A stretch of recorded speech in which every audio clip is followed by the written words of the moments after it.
Hello my lovely friends, welcome back to my channel Munmun ব্লগে সবাইকে স্বাগতম।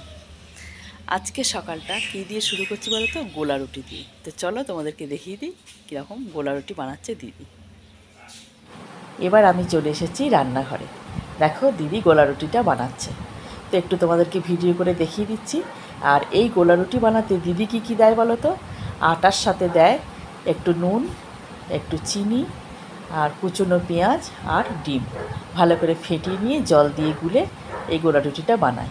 এই গোলা রুটিটা কিন্তু খেতে কিছুই লাগে না, শুধুই খাওয়া যায়। ভীষণ সফটি হয় আর খুব টেস্টি হয়। তো এটাই আজকে আমাদের জল খাবার। কারা কারা এরকম গোলা রুটি খেতে পছন্দ করো প্লিজ কমেন্টে আমাকে জানিও।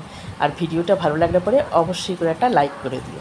এবারে আমি তোমাদেরকে নিয়ে যাচ্ছি আমার বাগানে মাধবীলতার দর্শন করাতে। দেখো কি দারুণ কিন্তু মাধবীলতাগুলো ফুটেছে। এখনও অনেক কিন্তু ফুটবে। এটাকে আমি ছাদে তুলে দিয়েছি। দারুণ লাগে আমার এই মাধবীলতাগুলোকে।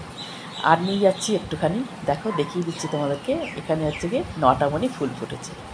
তো আজকের মতো ভিডিওটা আমি এখানেই শেষ করছি। সবাই খুব খুব খুব ভালো থেকো। ছোট্ট একটা মিনি ব্লগ তোমাদের সাথে শেয়ার করলাম।